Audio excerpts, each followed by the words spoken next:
Communist పార్టీలన్నీ ఏకం కావాలి.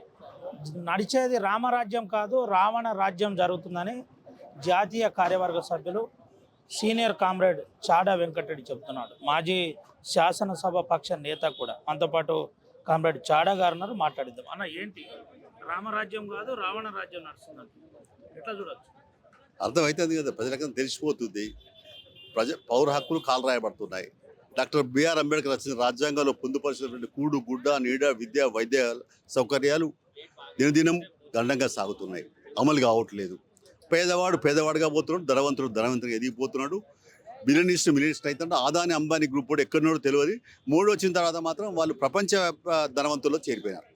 అంటే ఈ దేశంలో పేదరికం ఎట్లా పెరిగిపోతుందో ఇవాళ మనం అంటే రావణాసుని తోకలాగా రావణాసుని కష్టం దాకా కాలే పరిస్థితి వస్తుంది. ఆంజనేయుని తోకలాగా పెరిగిపోతున్నటువంటి పరిస్థితి వచ్చింది.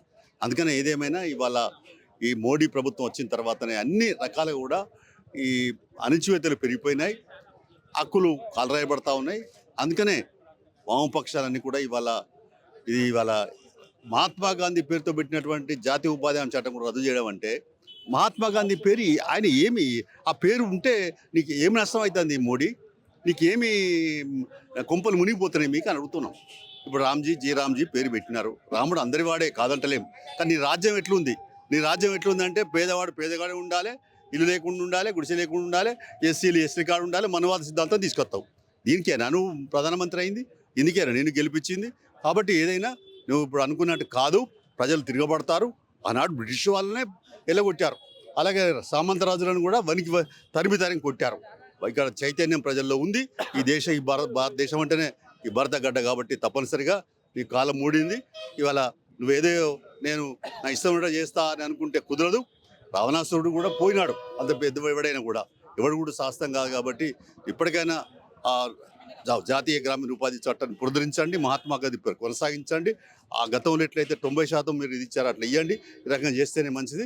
ప్రజాస్వామ్యాన్ని మరి కాపాడుకోవడానికి ఇప్పుడు ఇవాళ save democracy, save constitution, save secularism నినాదంతో లౌకికవాది ఇక్కడ. ఎందుకంటే ఈ దేశంలో మతాలు, కులాలు, అలాగే రకరకాల వర్గాలు అన్నీ ఉన్నాయి, సంస్కృతులు, సాంప్రదాయాలు, భాషలు బాగా ఉన్నాయి. కాబట్టి ఏదేమైనా వాటిని కొనసాగించాల్సిందే.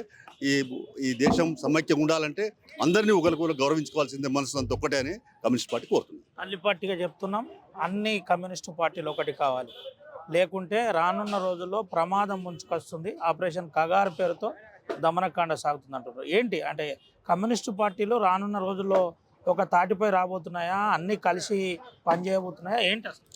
నేను చెప్పగలిగింది, నాకున్న అవగాహన మేరకు నేను మీ దృష్టికి తీసుకొచ్చేది, ప్రేక్షకులకు కానీ ప్రజలకు కానీ చెప్పేది ఏంటంటే, ఒక చర్చ అయితే సాగుతుంది.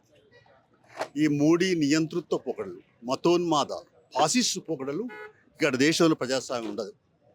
ప్రజాస్వామ్య విలువలు పాతరైపడతాయి. కాబట్టి కమ్యూనిస్టులు మార్క్సిజం సిద్ధాంతాన్ని నమ్ముకునేటువంటి ప్రతి అందరూ కూడా, సామ్యవాద సిద్ధాంతాన్ని కలిగిన వాళ్ళకు అందరూ కూడా ఒక వేదిక మీదకి వస్తే తప్పనిసరి ఎదిరించడానికి అవకాశం. ఆనాడు స్వాతంత్ర పోరాటంలో ఇక్కడ ప్రతి ఒక్కడు, తెలంగాణ సాయపడు ప్రతి ఒక్కడు, ప్రత్యేక తెలంగాణ ఉద్యమంలో ప్రతి ఒక్కడు, ప్రతి పౌరుడు కూడా మాకు తెలంగాణ కావాలి, మాకు తెలంగాణ అన్నాడు. ఇవాళ ఇక్కడ కూడా మోడీ ప్రభుత్వం పోవాలనేది మనం అందరూ కూడా ఒక వేదిక మీదకి వస్తేనే, అందులో ఎర్రజెండా పార్టీలు ప్రధాన నాయకత్వం వహిస్తేనే మార్క్సిజం సిద్ధాంతం బలోపేతమవుతుంది.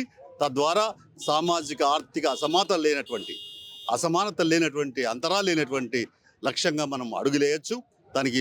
అందుకని తల్లి పార్టీగా, మొదటి పార్టీగా హక్కు ఉన్నది సిపిఐ పార్టీకి. ఎందుకంటే ఎన్ని సందర్భాల్లోనైనా కూడా మావోయిస్టులపైన అటాకులు జరిగినా, లేకుంటే ఎవరి మీద జరిగినా ఖండిస్తున్నది సిపిఐ పార్టీ. మా మీద కూడా అప్పుడప్పుడు పీపుల్స్ వారు కోపం పెట్టుకున్నా మేము అవన్నీ పక్కపోయి మా తమ్ముళ్ళే, మా వాళ్ళే అని దాని మీద పోయినాం. ఇప్పుడు కూడా మేము కోరుతున్నాం వామపక్షాలు అన్ని ఎర్రజెండా పార్టీని ఒక వేదిక కావాలని విజ్ఞప్తి చేస్తున్నాం. ఏంటన్నా ఎట్లా చూడొచ్చు 100 సంవత్సరాల ఎర్రజెండా పార్టీల పరిస్థితి ప్రస్తుతం ఎట్లుంది? సీనియర్ కామ్రేడ్గా మీరు ఏం చెప్తారు? బాధగానే ఉంది. ఎందుకంటే ఇప్పుడు 100 ఏళ్ళు అయిపోయాయి, అందరం విడిపోతివి. దీనివల్ల ఏమైపోయింది? మనం అనుకున్న లక్ష్యం నెరవేరకపోయాయి, గమ్యం చేరుకోపోతివి.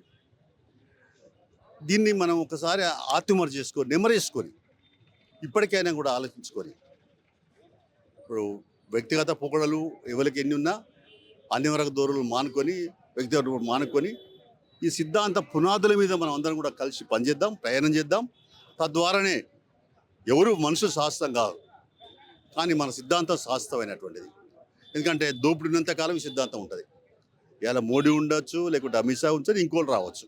ఎవడొచ్చినా ఎవరైతే ప్రజలు పీడిస్తాడో వాటికి వ్యతిరేకంగా ఉద్యమిస్తాం, పోరాడతాం, ప్రశ్నిస్తాం, నిలదీస్తాం, హక్కులు అడుగుతాం.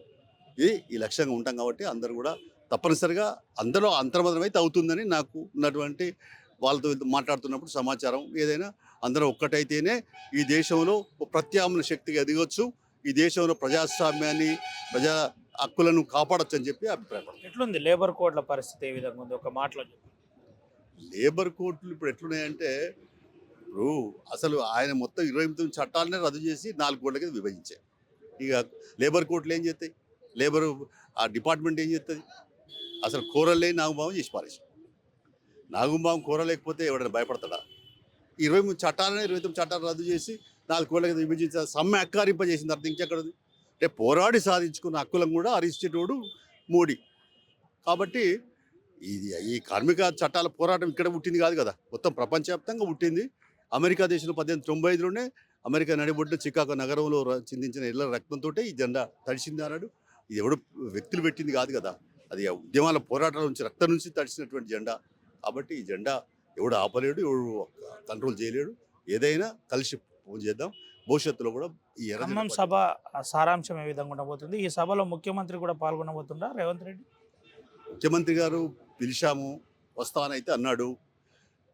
ఆ సందర్భంగా ఒకటే ఏంటంటే, ఈ ఒక తల్లి పార్టీగా, మొదటి పార్టీగా వామపక్షాలు అన్నీ ఒకటి కావాలని చెప్తాం.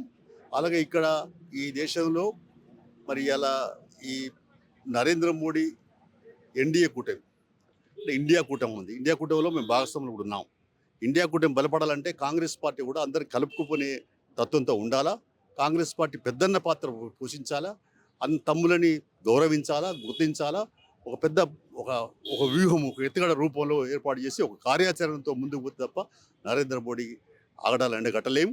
అందుకని దానికి మా వైపు నుంచి ఆ వైపున ప్రయత్నం చేస్తాం. ముఖ్యమంత్రి గారితో కూడా విషయాలు చెప్పినాం. భవిష్యత్తులో కూడా అన్ని పార్టీలు కూడా కలుపుకొని ఈ ఇండియా కూటమి బలోపేతం అయితేనే ఈ మోడీ ప్రభుత్వం పతనం అవుతుందని చెప్పి ఆ సందర్భం అటువైపున అడుగులేద్దామని చెప్పి తెలియపరుస్తుంది. చివరికి ఒక మాటలో చెప్పండి అన్న, ఎట్లుండబోతుంది ప్రజల్లో ఈ జరుగుతున్న యథార్థాల మీద సిపిఐ పార్టీగా ఎటువంటి ఉద్యమాలు చేయబోతుంది రానున్న రోజు? ఒకటే ఇప్పుడు ఉన్నటువంటి పొజిషన్లో ఇప్పుడు మనము ప్రజల్ని చైతన్యపరచడమే ప్రధాన ముఖ్యం. ఒక సిపిఐ చేస్తే అవుతుందని నేనే అనుకోవట్లేదు. వ్యక్తులు, శక్తులు, అందుకనే అన్నాను ఇండియా కూటమి అన్నాను. ఎందుకంటే మోడీ వేలునుక పోతున్నటువంటి తరుణం, వేలునుక పోయిందని చెప్పట్లేదు, వేలునుక పోతున్న తరుణం ఇది. కాబట్టి వేలునుక పోతున్న తరుణంలో ఆ వేలును పీకేయాలంటే, కుక్కటేలతో పీకేయాలంటే ఒక బలమైన శక్తి కావాలి, బలమైన ఉద్యమం కావాలి. అందుకని ఆ ఉద్యమం, బలమైన శక్తి కావాలంటే అన్ని పార్టీలు, నేను అందుకని చెప్పిన డెమోక్రటిక్ అండ్ లెఫ్ట్ అండ్ ఈ ఐడియాలజీ పార్టీలు అన్నీ కూడా ఒక వేదిక మీకు రావాలి. హక్కుల కొరకు పోరాడేటివి కూడా కావాలని చెప్పి చెప్తున్నాం. అప్పుడే తప్పనిసరిగా ఎవడు శాస్త్రం కాదు, ఇట్లా అటువంటి వాడే ప్రపంచంలో నేను జయిస్తా అనుకున్నవాడే పోయిండు. నరేంద్ర మోడీ ఎంత. కాబట్టి ఇవన్నీ నరేంద్ర మోడీ కూడా కాలం మూడింది. తప్పనిసరిగా వామపక్షాలు ఒకటైతే అనే ఆశాభావం వ్యక్తం చేస్తూ, అలా ఇండియా కూటమిలో కూడా కాంగ్రెస్ పార్టీ కూడా పెద్దన్న పాత్ర వహించి భవిష్యత్తుకు బాటలు వేయాలని చెప్పి కోరుకుంటున్నాను. ఇది పరిస్థితి. ఇండియా కూటమి పెద్దన్న పాత్ర పోషించాలి. దీంతో పాటు దేశవ్యాప్తంగా ఎర్రజెండా పార్టీలన్నీ ఒకటి కావాల్సిన అవసరం ఎంతైనా ఉందని సీనియర్ కామ్రేడ్ చాడా వెంకటరెడ్డి చెబుతున్నారు. దీంతోపాటు కార్మిక చట్టాలు ఇప్పటికే నిర్వీర్యమయ్యాయి, హక్కులు కాలరాస్తున్నారు. చివరికి జాతీయ ఉపాధి హామీ చట్టం పేరు మార్చిండ్రు, గాంధీ పేరు మార్చారంటే పరిస్థితి ఎంత ప్రమాదకరంగా ఉందో మీరు అర్థం చేసుకోవాలని చెబుతున్న పరిస్థితి. మార్కిస్టు, లెనినిస్టు, మావోయిస్టు సిద్ధాంతం కలిగిన కామ్రేడ్లు అందరూ కూడా ఒక తాటిపై వస్తేనే రానున్న రోజుల్లో బలమైన ఉద్యమాన్ని నిర్మించగలుగుతామని ఆర్టీవీతో ఎక్స్క్లూజివ్గా చాడా వెంకటరెడ్డి మాట్లాడిన పరిస్థితి కనబడుతుంది. సుమంతరావు అవినాయక్, ఆర్టీవీ, ఆదిలాబాద్. చరిత్ర సృష్టించినోడు ఇప్పుడు ఆ చరిత్రని తిరగరాయబోతున్నాడు. అబద్ధాల గోడల్ని బద్దలు కొట్టి నిజాలను రాగా మీ ముందుంచబోతున్నాడు. నిజమైన వార్తల కోసం వెంటనే డౌన్లోడ్ చేసుకోండి రా యాప్ని.